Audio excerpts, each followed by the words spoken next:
যে হাত একসময় মানুষের রক্তে রঞ্জিত হতো, যে হাতের একটি ইশারায় পুরো শহরের অলিগলি থরথর করে কাঁপত, সেই লৌহকঠিন হাত আজ কেন মহান আল্লাহর দরবারে মোনাজাতে শিশুর মতো কাঁপছে? যে চোখ দিয়ে একসময় কেবল আগুনের স্ফুলিঙ্গ বের হতো, সেই চোখ আজ কেন শ্রাবণের ধারার মতো অশ্রু বিসর্জন দিচ্ছে? অন্ধকার জগতের সেই মুকুটহীন সম্রাট, যাকে সবাই ভয়ে কালু ভাই নামে চিনত, তার এই অভাবনীয় পরিবর্তনের পেছনের আসল গল্পটি কি আপনি জানেন? এটি কেবল একটি গল্প নয়, এটি হলো অন্ধকার থেকে আলোতে ফিরে আসার এক মহাকাব্যিক যাত্রা। ওমরের অর্থাৎ কালু ভাইয়ের জীবনের প্রতিটি পাতা ছিল পাপে ঘেরা এক একটি কালো অধ্যায়, যেখানে দয়া, মায়া, ভালোবাসা বা পরকালের কোনো স্থান ছিল না। শহরের সবচেয়ে বড় অন্ধকার আড্ডার একচ্ছত্র নিয়ন্ত্রক ছিল সে। তার দরজায় মানুষের ভিড় জমত, কিন্তু তা কোনো বিচার চাইতে নয়, বরং নিজেদের জীবন ভিক্ষা চাইতে কিংবা অন্য কারো জীবন কেড়ে নেবার সুপারি দিতে। ওমরের শৈশবটা কিন্তু এমন বিভীষিকাময় ছিল না। সেও ছিল আর 10টা সাধারণ শিশুর মতোই নিষ্পাপ, কিন্তু দারিদ্র্যের নির্মম কষাঘাত আর জঘন্য সঙ্গদশ তাকে ধীরে ধীরে এমন এক চোরাবালিতে নামিয়ে দিয়েছিল, যেখান থেকে সে আর ফিরে আসার পথ খুঁজে পায়নি। কিশোর বয়সেই সে বুঝে গিয়েছিল, এই শহরে টিকে থাকতে হলে শক্তিই একমাত্র ভাষা। তার কাছে ধর্ম মানে ছিল দুর্বল ও ভীতুদের জন্য এক ধরনের সান্ত্বনা, আর নামাজ মানে ছিল তার মূল্যবান সময়ের অপচয়। তার দাপটে কত মায়ের কোল খালি হয়েছে, কত সাজানো সংসার মুহূর্তের মধ্যে পথে বসেছে, তার কোনো হিসাব নেই। কিন্তু আশ্চর্যের বিষয় হল, ওমরের পাথরের মতো হৃদয়ে কখনো এক বিন্দু অনুশোচনা জাগেনি। ক্ষমতার নেশা, অর্থের লোভ আর মানুষের ভয় তাকে এতটাই অন্ধ করে দিয়েছিল যে সে নিজেকেই এই পৃথিবীর সর্বেসর্বা এক ছোটখাটো ফেরাউন মনে করতে শুরু করল। সে ভুলে গিয়েছিল যে তার এই ক্ষণস্থায়ী ক্ষমতার উপরও একজন মহাশক্তিধর সত্তা আছেন, যিনি সব দেখছেন এবং যার বিচারের দিন সুনিশ্চিত। কিন্তু ইতিহাস সাক্ষী, আকাশ সমান অহংকার যার, তার পতনও হয় অতি ভয়াবহভাবে। আল্লাহর ছাড় দেওয়ার একটা সীমা আছে, আর যখন সেই সীমা অতিক্রান্ত হয়, তখন তার পাকড়াও হয় বড়ই কঠিন। ওমরের জীবনেও সেই দিনটি ঘনিয়ে এলো।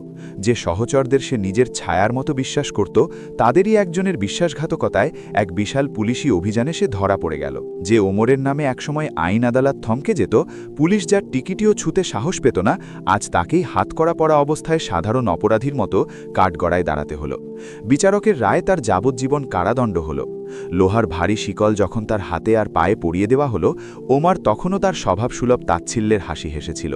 সে মনে মনে ভেবেছিল, জেলখানা তার জন্য নতুন কিছু নয়, বাইরের জগতের মতো এই 4 দেয়ালের ভেতরেও সে তার নিজস্ব রাজত্ব কায়েম করবে।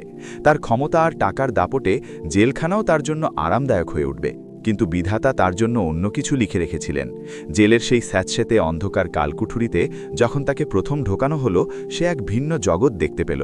এখানকার বাতাস ভারী, প্রতিটি ইটে যেন হাজারো কয়েদির দীর্ঘশ্বাস মিশে আছে। প্রথম কয়েক মাস সে ছিল চরম উদ্ধকত। জেলার সিপাহী থেকে শুরু করে অন্য কয়েদিরা তাকে দেখে ভয়ে কুঁকড়ে থাকত। সে তার সেলের ভেতরেও বাইরের সেই মাস্তানি বজায় রাখার চেষ্টা করত। কিন্তু জেলের এই নিরবিচ্ছিন্ন অন্ধকার আর অসহনীয় একাকিত্ব মানুষের মনে এমন কিছু চিন্তার জন্ম দেয়, যা বাইরের কোলাহলে কখনো সম্ভব নয়। দিনের বেলায় হইচইয়ের মধ্যে সময় কেটে গেলেও রাত নামলেই ওমরের আসল যন্ত্রণা শুরু হতো।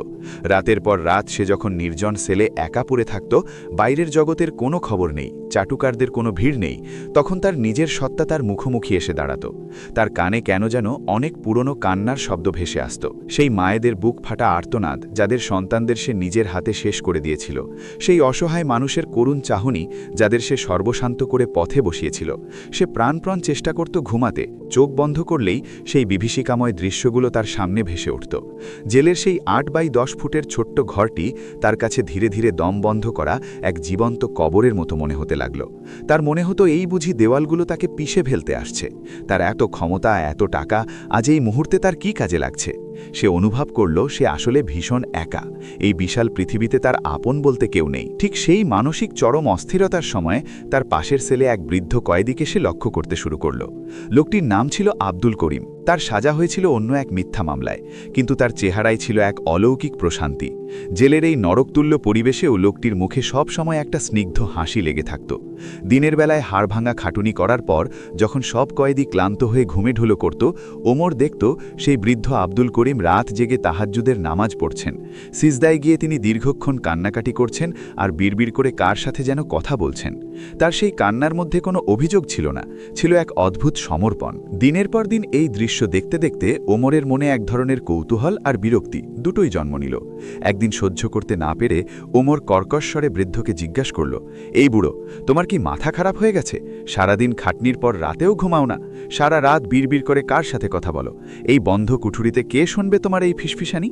যার কাছে এত মাথা ঠুকছ সে তো তোমাকে এই জেল থেকে বের করতে পারছে না। বৃদ্ধ আব্দুল করিম ওমরের এই রুক্ষ কথায় একটুও রাগ করেননি।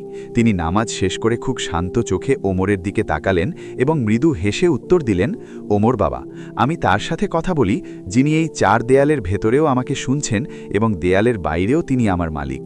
আমি তার কাছে জেল থেকে মুক্তি চাই না, আমি তার কাছে আমার গুনাহের মুক্তি চাই। তুমি কি কখনো তার সাথে একটিবার মন খুলে কথা বলে দেখেছ? তুমি হয়তো তাকে ভুলে গেছো, কিন্তু বিশ্বাস করো তিনি তোমাকে ভুলেননি। তিনি কিন্তু তোমার একটি ডাকের অপেক্ষায় আছেন। বৃদ্ধের এই সহজ সরল কথাগুলো ওমরের হৃদয়ে তীরের মতো বিঁধল। সে রেগে গিয়ে কিছু একটা বলতে চেয়েও পারল না। বৃদ্ধের চোখের সেই মায়া, সেই নিশ্চিন্ত বিশ্বাস সে উপেক্ষা করতে পারল না। তার মনে হলো এই বৃদ্ধের কাছে এমন কিছু একটা আছে যা ওমরের 1000 কোটি টাকা দিয়েও কেনা সম্ভব হয়নি। এর কয়েকদিন পরের ঘটনা। হঠাৎ এক রাতে ওমরের ভীষণ জ্বর এলো। জ্বরের ঘোরে তার শরীর পুড়ে যাচ্ছিল। সে প্রলাপ বকতে শুরু করল।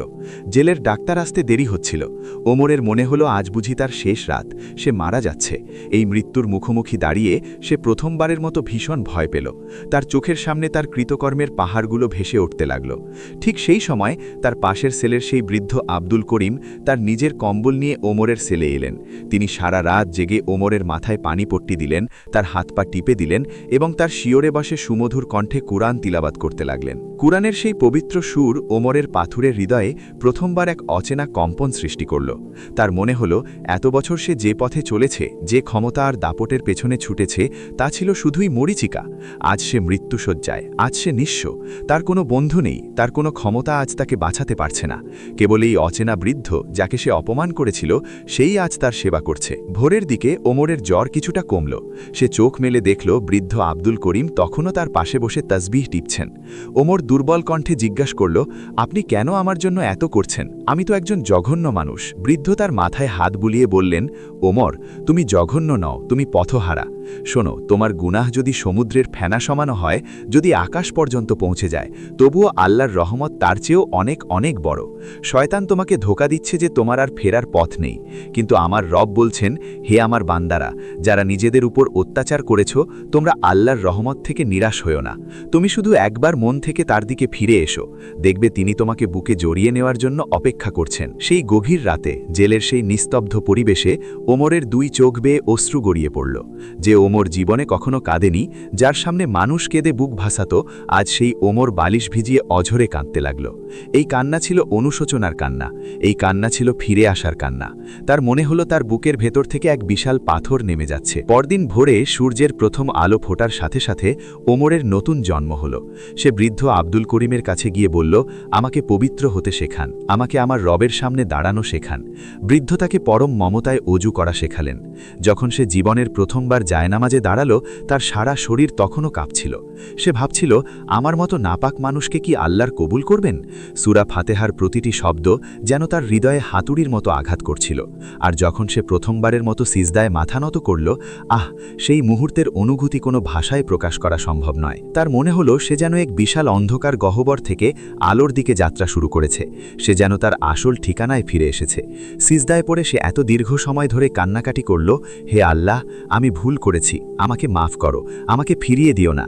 তার এই আর্তনাদে জেলের পাষাণ প্রহরীরাও অবাক হয়ে থমকে দাঁড়িয়েছিল। সেই দিন থেকে শুরু হলো এক নতুন ওমরের পথচলা, এক নতুন যুদ্ধ। এ যুদ্ধ বাইরের কারো সাথে নয়, নিজের নফসের সাথে যুদ্ধ। সে তার অপরাধ জগতের সব নাম, সব পরিচয় মুছে নিজের জীবনকে উৎসর্গ করল আল্লাহের ইবাদাতে। যে মুখ দিয়ে একসময় কেবল গালি আর হুমকির ভাষা বের হতো, সেই মুখে এখন সারাক্ষণ আল্লাহর জিকির। জেলের ভেতরেই সে বৃদ্ধ আব্দুল করিমের কাছে কুরআন পড়তে শিখল। অনেক কষ্টে বাচ্চাদের মতো করে আলিফ বা তা শিখে দীর্ঘ সময় নিয়ে সে কুরআন খতম করল। যে হাতে একসময় ভয়ঙ্কর সব অস্ত্র থাকত, সেই হাতে এখন দিন রাত তাসবিহ আর কুরআন শোভা পায়। জেলের ভেতরের সেই ভয়ঙ্কর পরিবেশটা ধীরে ধীরে এক তালিমে পরিণত হল। দীর্ঘ 12 বছর পর ওমরের ভালো আচরণ, অন্য কয়েদিদের ওপর তার ইতিবাচক প্রভাব এবং তার আমূল পরিবর্তনের জন্য জেল কর্তৃপক্ষ তার সাজা মওকুফ করার সুপারিশ করল। অবশেষে তার মুক্তির দিন ঘনিয়ে এলো।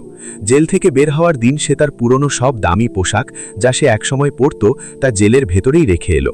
তার পরনে ছিল এক সাধারণ একজোড়া কাপড়, মুখে ছিল ঘন দাড়ি, আর বুকে ছিল ইসলামের এক অপার্থিব নূর। যখন সে জেলের বিশাল লোহার গেট পার হয়ে লোকালয়ে ফিরল, মানুষ তাকে চিনতেই পারল না।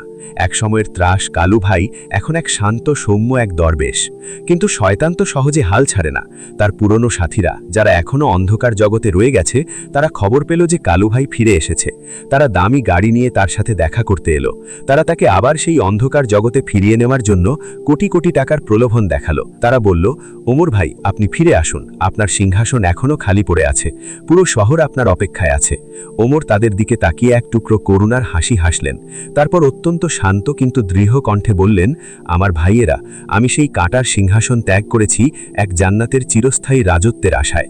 তোমরা আমাকে যে দুনিয়ার ক্ষমতা আর টাকার লোভ দেখাচ্ছ, তা এখন আমার কাছে বিষের মতো মনে হয়। আমি যে শান্তি এই সিজদার মধ্যে পেয়েছি, তা তোমাদের পুরো দুনিয়ার সম্পদ দিয়েও কেনা সম্ভব নয়। তোমরা ফিরে যাও, আর পারলে তোমরাও এই আলোর পথে এসো।